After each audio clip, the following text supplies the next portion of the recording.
Hello, everyone, and welcome to War of the Stars, a Star Wars podcast. Coming to you, as always, from deep within the Outer Rim, far beyond the watchful eyes of the Galactic Empire. My name is John Mark Tolley, and joining me, as always, is my co-host, Mr. Garrett K. Jones. Hey, how's it going out there, everybody? Well, it is going amazing here out in the Midwest. I don't know how it's going out the West Coast, but it's rainy here. That's what I'll say.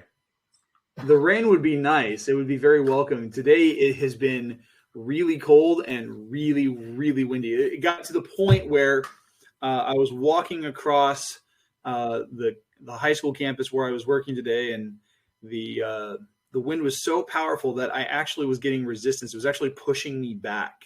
Oh, wow. Yeah, it was insanely windy.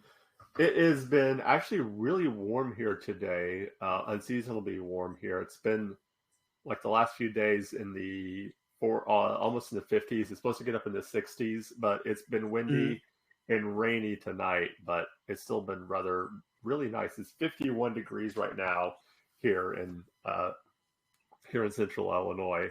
So, oh my gosh, rather nice. I'm looking at the weather here, and it is 46 degrees. Wow. We did have a high of 56, but right now it's sitting at about 46. I don't know how it got up to into the mid 50s, but because it was and cold. Probably for you it's completely different. Probably like for us, February in your 50s, you're like, oh man, break out the shorts, the t-shirt, we're ready to go. There's like probably there you're like, oh my gosh, it's so cold. It's so cold. Yeah, it was. I mean, we don't have the snow or anything like what you guys have. So like when it gets cold here, like oh man, it's bad. It's yeah.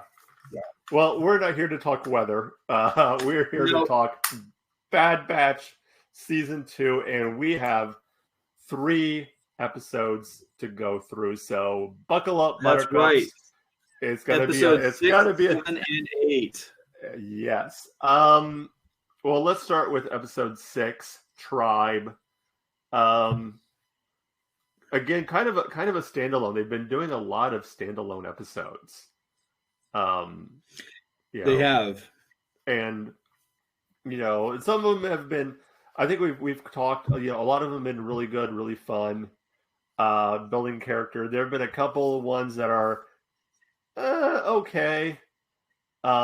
Which one would you put this one on? Would you put this on a really good one or just an okay one? For me, I thought Tribe was actually a really good episode. The thing I liked about it is it brought in some more connections from the Clone Wars, because Gungi, the Wookiee Jedi that we got to see, yes, the last time I remember seeing him was in which episode? It was like season 3 or 4, I believe, where Yoda takes the younglings to Ilum to get their kyber crystal, to collect their kyber crystals, and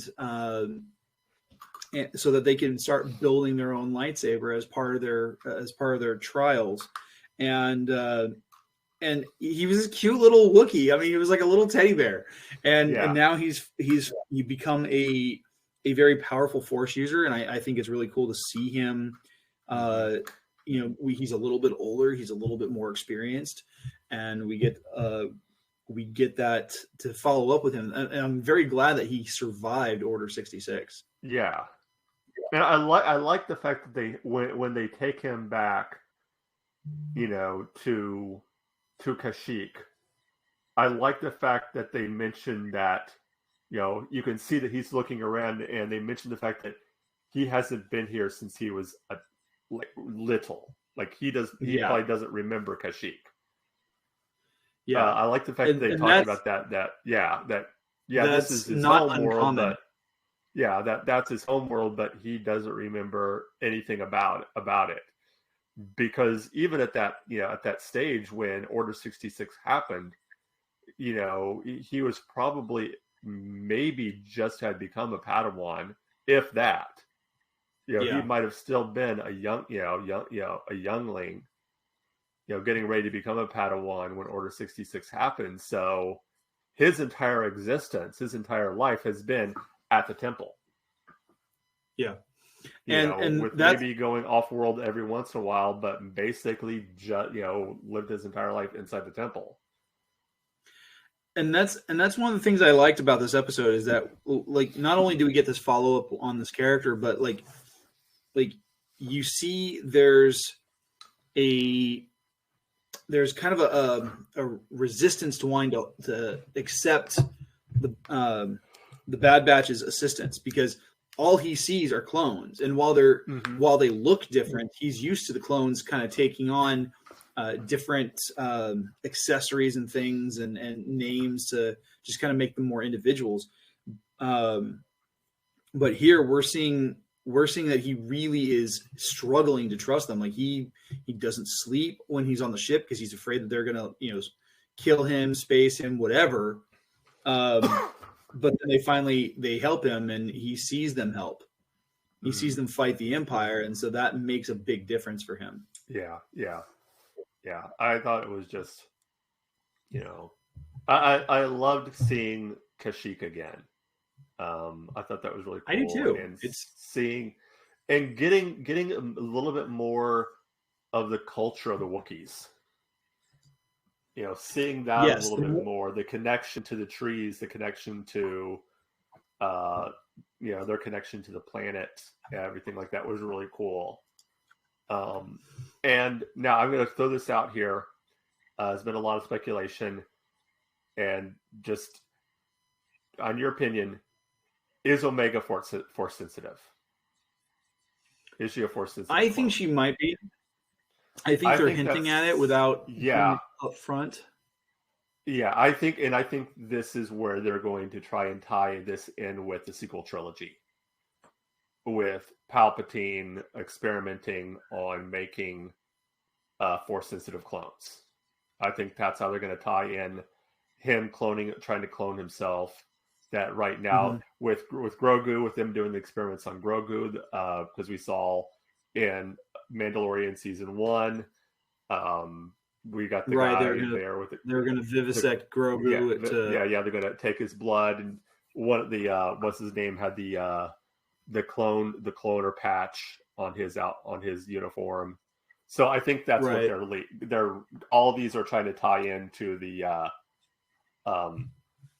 sequel trilogy, and I think that's where she's going to kind of come in and her importance. I think if it's done well, and if it's done smartly, I think it can help bridge that, because the whole thing right now is out of nowhere. The best we've got is Palpatine returned somehow. Yeah.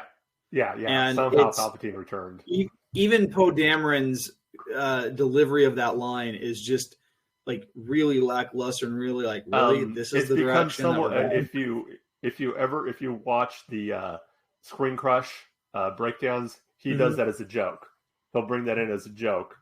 Every episode of he'll bring in somehow Palpatine returned. Yes. Overall, I would say if I was to give this a score out of 10, I would give Tribe probably, I'd say a solid 9. I'd say good. Yeah, it was maybe 9.5. Really good standalone episode. It did a lot for Omega. This was definitely an Omega-centric episode. She was kind of the driving force. She's becoming kind of the heart and soul of the batch. Agreed. And and she's the one that's kind of reminding them, keeps reminding them every once in a while of why they're doing what they're doing. I agree. It's a very interesting. Yeah, it's an interesting direction that they go with this episode, because it's the first one we've had so far this season where we actually get to see Jedi. Yes. The question was whether or not we were going to see one, and we did. We're about a third of the way through the season by the time that episode aired, And so we finally got to see some Jedi connection there, and I will fully admit, that.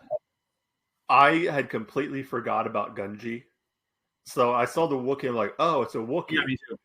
And then I'm like, watching. I was like, okay, it looks kind of familiar, but I still couldn't place him. But then when I saw him put the hand out, a little snaggletooth that was sticking up.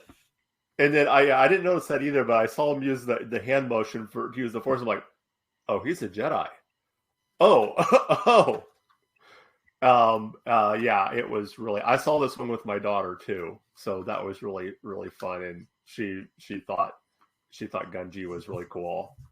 Yeah. We need more Jedi. And when she gets that Clone Wars episode and she sees Gunji the first time, she's going to make that connection. She's going to be like, "Oh, that we saw him." Yeah. Well, since we have 3 episodes, let's move on to episode 7, Clone Conspiracy.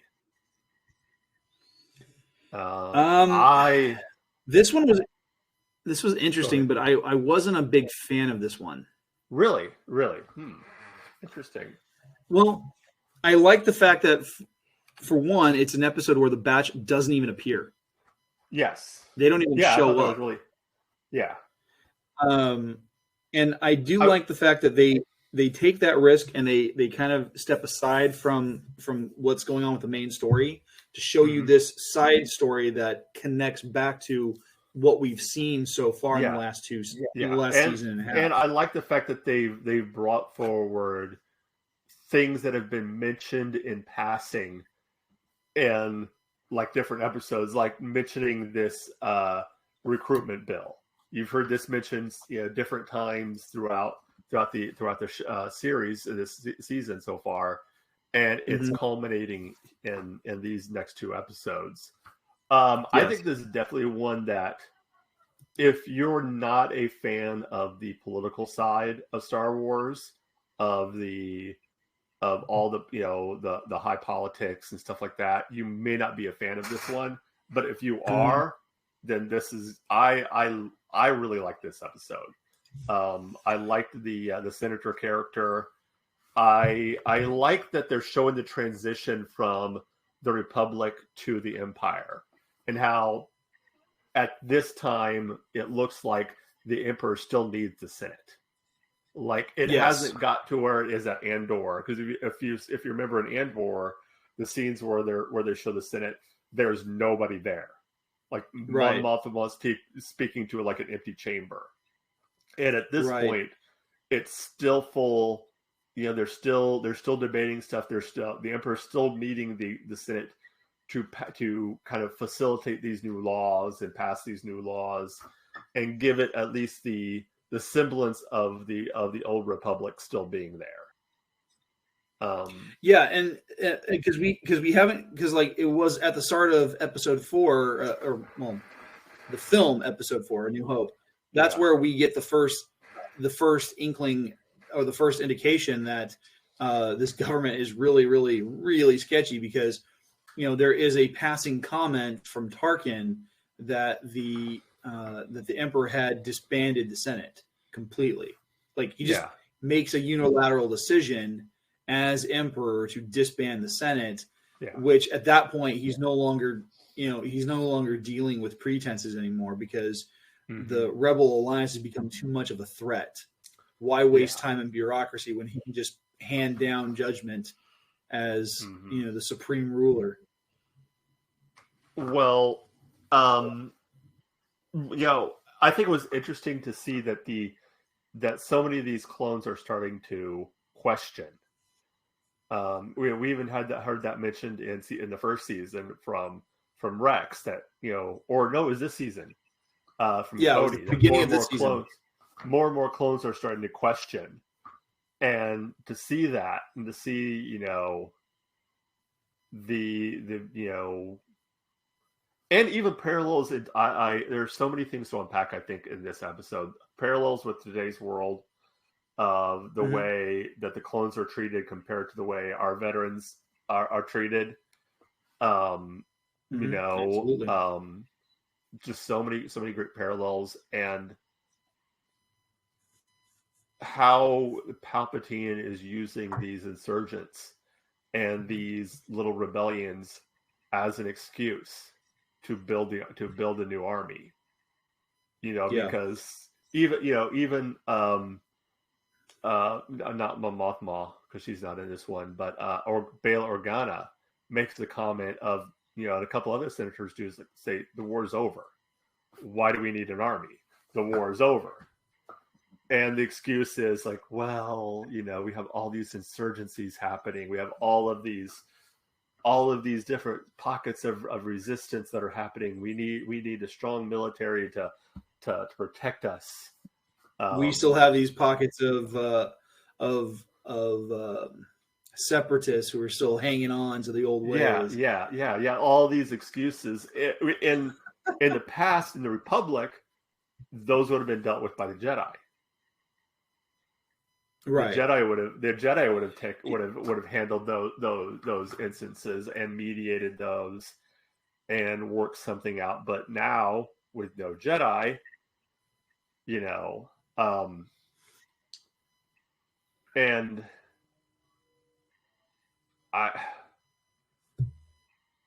I definitely thought it was, like you said, it was interesting having an entire episode without the Bad Batch there. Yeah. Yeah. And well, I take that back. I think we did have a member of the Bad Batch there. I think Crosshairs was seen in episodes.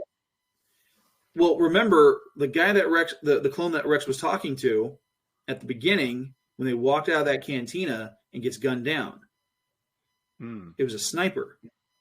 Yeah, we never see the sniper's face. Yes, we do, because it's the same. It was the same sniper that it was the same guy. It was the same clone that Admiral. I can't remember the Admiral. What's that? Oh, Rampart. Rampart hired to silence. It was that same clone. He's a specialized clone. It wasn't Crosshairs, but it's another specialized clone. I got the feeling that this was Crosshair. Yeah, I did not. I think it was the same clone. It was the same clone that they capture in the factory that was hunting down the clone dissenter. Okay. I think it was. I'll have to go back clone. Yeah, I'll have to go back. It looks like that this is a specialized clone that they will eventually lead into what will eventually become the Dark Trooper, or at least maybe not the Dark Trooper, but the Death Trooper. Okay. I think that's which will be interesting if the Death Troopers are the only the one stormtroopers that are still clones, that they're specialized clones that have been specially designed to do to be these specialized special forces.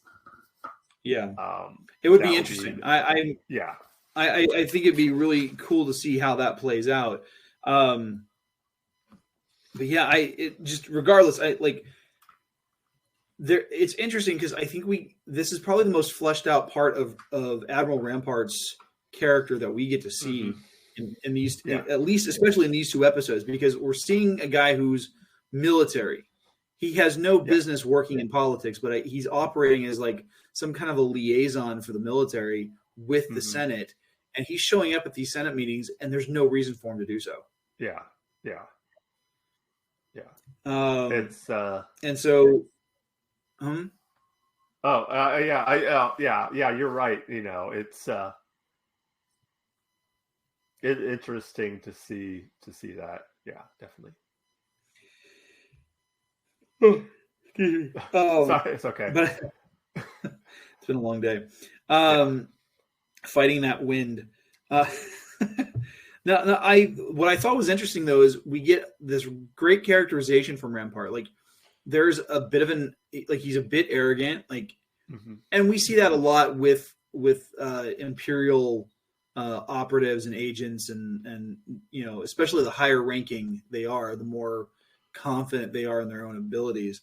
But we see a guy that thinks he's completely capable of playing the system, and he has no idea that he's actually being played by the very same system that he thinks he's winning.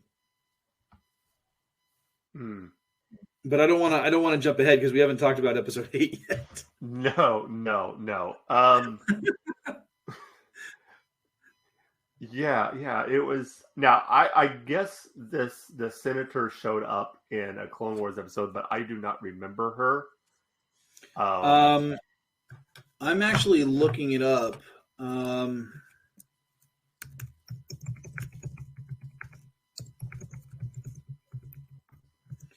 Yeah, Bad Batch 2.07. Chuchi. Yes. Senator Chuchi is her name. And Chuchi, she's a Pantoran. And we saw her.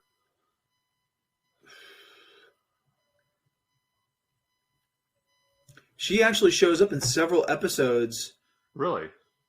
Of the Clone Wars. So, like, Really? Chuchi was seen during the Pantoran. They had a battle with the Talls, the furry sloth looking folks with the weird like proboscis nose, and she was the one trying to find peace, and she ends up siding with the Talls to some extent. I remember. Yeah, I do remember that one. Yes, I remember that episode. Yes. She was seen during the attack of the Zillo Beast. And she survived that attack. She was there during the blockade over Pantora because of the Trade Federation. She was one of the senators held hostage when Cad Bane infiltrated the Senate. So she's been, wow. So she's been involved in several things. Cool. Well, I think this is a good a time as any to kind of jump forward to season 8 or episode 7 of season 2, and I cannot for the life of me remember what the episode was titled. Truth and Consequences. That's right, Truth and Consequences. And the batch is back. Yep, they're back they on are. Coruscant, and I loved seeing Omega seeing Coruscant for the first time. Like, her expression was priceless. Yeah. And there didn't even be no explanation like there was in episode 1 of The Phantom Menace when Anakin first goes that, it's an entire city. We already know what Coruscant is, but just seeing her reaction to it and seeing how, and little callbacks to the Clone Wars again. The bay that Rex uses is the same bay that the two sisters used in the season 7, because they're now working with him. I thought that was a neat little touch. I mean, what did you think of the episode overall? This is the one that to be honest, because of the way it was going, I need to go back and actually rewatch the episodes. Like, I caught like the last third of it, and the problem is we kind of talked about this before we started recording, but yesterday was such I finally got caught up yesterday. So as we're recording this is Tuesday we're recording. I watched it Monday, and as I'm watching, I actually ended up dozing off. I was sitting there. My son was watching something on YouTube. I was lounging on my couch getting caught up so that we could record this episode. And I distinctly remember just kind of passing out at the tail end of episode 7, going into episode 8, and like I got the gist of what had happened, but I think my favorite part of the episode entirely has less to do with the plot and more to do with the fact that they brought Ian McDermott back to play Palpatine. Yeah. Oh, that like was at first I thought, is this really him, or is this like someone doing a voiceover? Because Sam Witwer, he was doing the voiceover work during parts of the Clone Wars, so he would he would do the voice for Palpatine and Darth Maul simultaneously. And so I got really curious. So I made a point of watching the end credits, caught that, and saw it was Ian McDermott. I'm like, ooh, this is okay. This is great. This is awesome. But I do want to go back and rewatch the episodes. I love the fact that in episode 7, they distinctly, make it a point to mention that Palpatine hasn't been at a Senate meeting, a meeting of the Senate, basically since he became Emperor.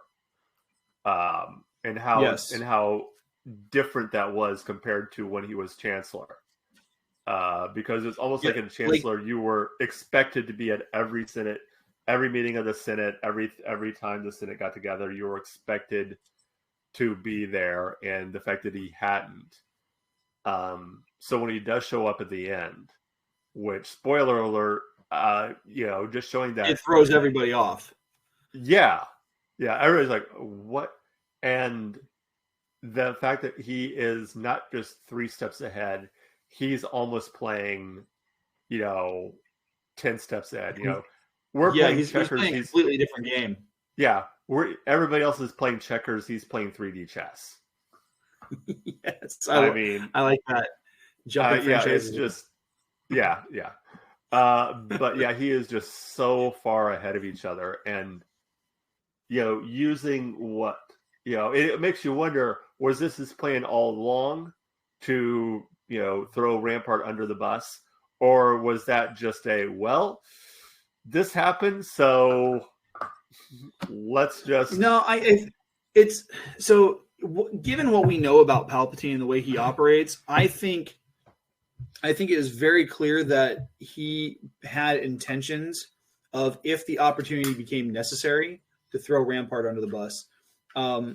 But he also, if you look at the way that Palpatine's operated as a senator, as a chancellor, as emperor, all throughout his tenure within the galaxy, he has made a point of manipulating people for one reason or another, using their whatever it is that they crave most or they desire most. So, like Sifo Dyas, for example, he, whether it was directly or indirectly is of no consequence, but he manipulated Sifo Dyas and Sifo Dyas's concerns about needing to protect the galaxy and the Republic from the threat of the Sith.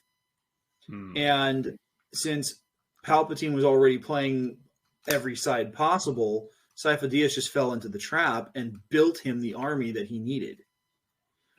And he manipulated Dooku in a very similar way. Dooku wanted to protect the Republic, but at the same time, he saw the flaws and the gaps in the Republic, knowing full well who he worked for, was playing both sides, and only to come to find out, like, the one thing he should have paid attention to is, I'm dealing with a Sith Lord.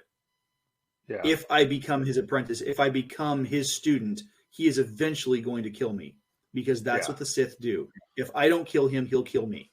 The rule of 2 is always in effect, and Palpatine was the best at playing that game. He was like, every opportunity, like, the only reason why he had Maul was a weapon. He was a blunt instrument that could be discarded whenever he needed to, because he had his sights set on something better at every turn, and he looked for ways to manipulate the situation to get that. So I think Rampart was. I don't think Rampart realized just how much of the big leagues he was playing into, and but now become because, spoiler alert, he is dragged off to at the end of the episode, because they're searching for proof of what this clone had said, that Rampart had ordered the destruction of Camino, the bombardment of Camino. Because at the time they've been telling everyone that this was simply a storm. That it was a storm that destroyed the city. And everyone just seemed to buy it. Yeah, everyone just seemed to buy this story, but and it's interesting because Camino only shows up. I mean, if had it not been for the investigation done by Obi-Wan Kenobi, like the fact that he did that investigation in the first place is the only thing that brought Camino into the light, because like the Kaminoans were, I mean, they kept to themselves for the most part. I mean, sure, you had Dex who knew about them, but he, had very limited interactions with them. He knew their technology. Yeah. But I mean, like there's the fact that they have such specific and unique development of their weapons, that's what led them to being discovered in the first place. Like, and I think it's interesting that with Rampart, he learned the same lesson that the Kaminoans learned, that when it comes to the Empire, everyone is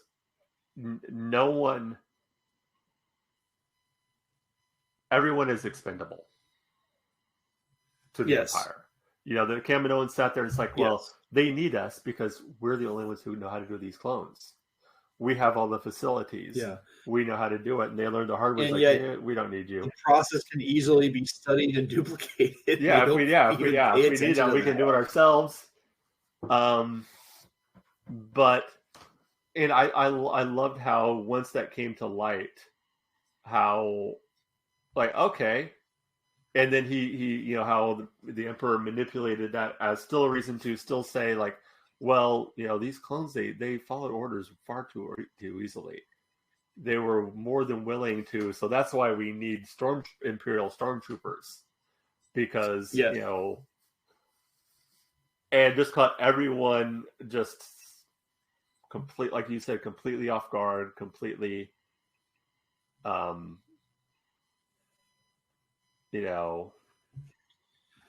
just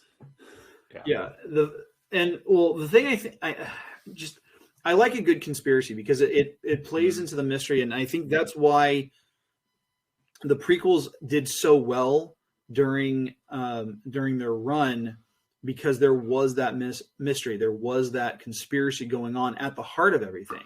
Yeah, definitely. I mean, but at the same time, this one brings a lot of things that were talked about during the Clone Wars. It talks a lot of the things that talked about in the prequels and brings it back to the forefront of the audience. So for those people who are fresh to Star Wars, who are only going off of the Bad Batch and whatever episodes of Clone Wars they may have seen, if they're still trying to get caught up, they get this opportunity to see, okay, well, this is something that's been at the core of the last 20, 25 years of Star Wars content. Yeah, definitely. Now, there's some speculation, and I've heard some people kind of discussing what Rampart's fate will be. Have we seen the last of Admiral Rampart? Or I don't think so, but at the same time, now it's kind of hard to say. Here's an interesting theory. What if this kind of lead him to join the rebellion? Because we've seen that very strict, strong Imperial rebels with Callus. Becoming. I mean, at the beginning, he was as Imperial got. and he became That would a be staunch interesting to rebel. see.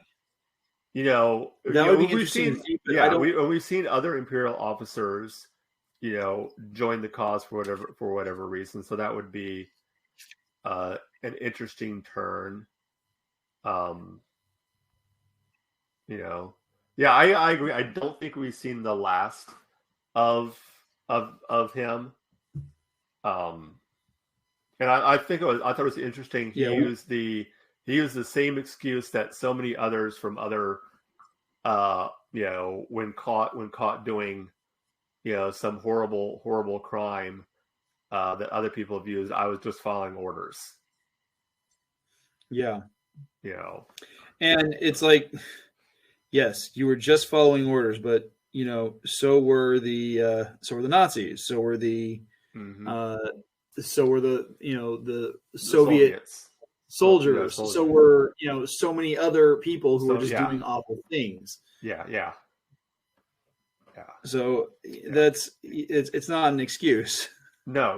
In fact, if now anybody out there is in military, knows military law, I do not believe that can be used as an excuse anymore in a tribunal. That you cannot use the excuse "I was just following orders," because you have a right, a duty if your orders are immoral or against human decency to not follow those orders. And right. I will say this, moving forward with the show, I didn't think I'd get that as emotional as I did with spoiler alert, with I almost said Tech, Echo, with Echo leaving. I got a little emotional there at the end. I did too. Like it makes sense because we already have someone who can basically do what Echo does in Tech. Yeah. So we don't really need two people that can do that same job. So it makes sense for him to kind of leave. I think he'll be back. I think maybe probably for the last couple episodes we might see some a couple an episode or two with just him and Rex. But yeah, it was still. I think what made it emotional for me was Omega, Omega's response. Yeah, because she's really grown close with him, and yeah, this was definitely another episode that was very, very Omega. Going back to the beginning of it, one thing that really, like you said, was a very Omega centric episode was her showing that she cares about these clones because she's a clone too. Yeah. That's why she cares about they're still her brothers. They're still, that, yeah, she might not have fought in the war. She might not have done all this stuff, but, all these people are still her brothers. So she still has a vested interest in them. Absolutely. I thought it was an interesting the thing that oh, go ahead. I was going to say the thing I really liked. Sorry. Go ahead. I was going to say I thought it was interesting that Rampart didn't notice her because they were right by each other whenever she was going to the Senate, and she didn't have a hood up. She wasn't in disguise, but Rampart did not, and he was been on Camino. Rampart had been on Camino. Yeah. So I thought that was interesting that, maybe it was just this thing of she was so insignificant that he paid her no mind when he was there. Well, there's that, but nobody really knew that there was a female clone. He probably knew that there had been a female clone, but he didn't even think anything of it because he hadn't seen her, he never saw a face, and even though she looks similar to the other clones, what's that facial feature going to look like? Yeah. If anything, he'd probably be like, I think familiar, but I don't know why. I think even if he had seen her on Camino, like it would probably been just in passing, and she probably thought her so insignificant that he never, made a mental image in his brain of what this person looked like. So when he saw her, he probably just didn't even think anything of it because he didn't remember her. She Right. was to him. She was so insignificant. But and again, I think that plays back to what we talked about before with his arrogance, because he just was not. He was just not a good guy. Yes. Which makes me wonder if we're going to see it makes me wonder if we're going to see a redemption arc for him. Possibly. I mean, there's the saying, "Pride goes before a fall," and right? We saw that with Rampart, and we see that with everyone in the Empire. Palpatine, the same thing. What was Luke's line to him? Your overconfidence will be your downfall. Yeah, and it was. Yeah, you failed. Your overconfidence will be your downfall. Yeah, absolutely. Yeah. So it looks like we have we have the beginning. What looks like the beginning of the end of the clones happening with the the Imperial stormtroopers coming in, and we are over halfway through. Well over halfway through. No, we're at the halfway point because there's supposed to be 16 episodes. 16 episodes? Wow. And so we still have 8 more episodes to go before this is done. So it's going to be interesting to see how it plays out. Yeah. Where do you think we go from here? Do you think that I'm hoping that from now on we kind of stay on target, so to speak, that we kind of keep that these kind of standalone episodes are kind of go by the wayside for now, and that the stories from now are going to be very much storyline based, and kind of push the story that they're trying to tell along for now, and from now on. I'm not really sure because, I mean, while episode 7 felt standalone-ish, it really was connected with episode 8. And so they did tie together 2 different threads because of how things played out between episode 6 with Gunji and them coming back to the capital. I will say this one thing Filoni has done, especially in Rebels, was you'd have these episodes where you'd look at it and be like, oh, this is just a filler episode.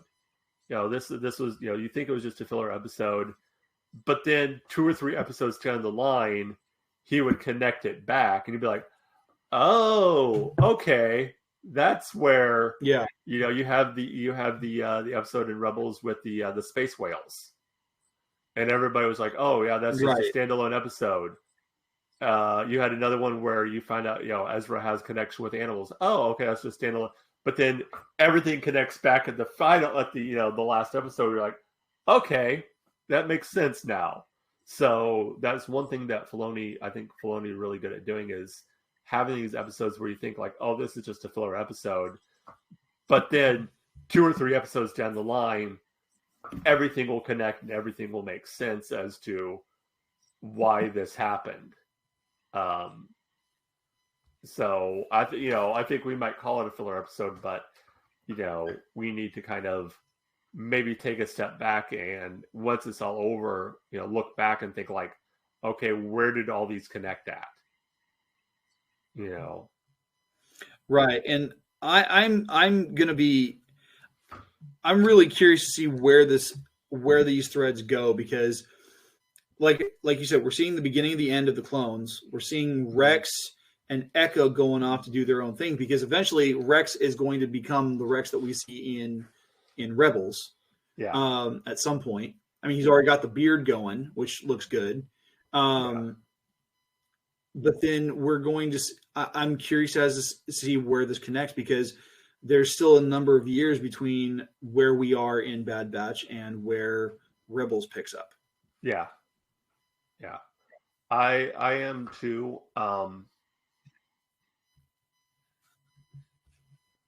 Where I mean, we've also seen you cut out there where. for a second. Oh, sorry. Can you hear me now? Yes. All right. I mean, we still have this. I wouldn't say really dissent, but the cracks being shown between Sid and the Bad Batch. Where you might be, some of them might be questioning, how trustworthy is she?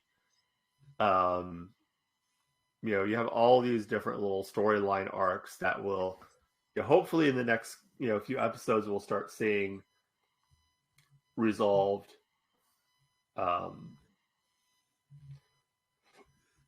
It would be nice to see how everything comes together at the end. That it will. I mean, as like I said, I've got to go back and rewatch these last 2 episodes just because I dozed off unintentionally, and I need to go back in and make sure that I didn't miss anything really crucial.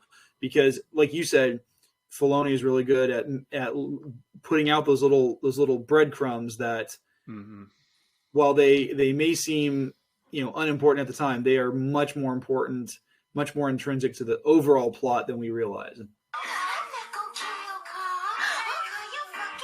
Sorry. What was that? That was my phone. Oh my gosh. That was funny. That was good. All right. Anyway, I think we need to yeah. Wow, we will. I don't. Never mind. Random. All right. Well, that seems like a good point to kind of start wrapping things up here. Garrett, why don't you tell the fine folks out there in the internet world where they can find you? All right. Well, you guys can find me you can find me on Instagram and Twitter at GKJ_publishing.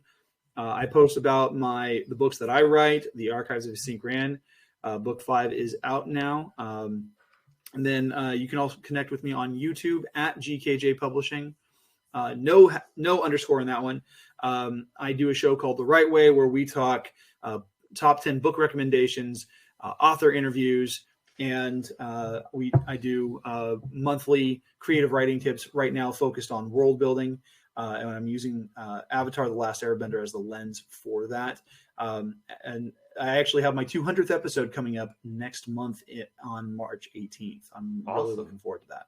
Awesome.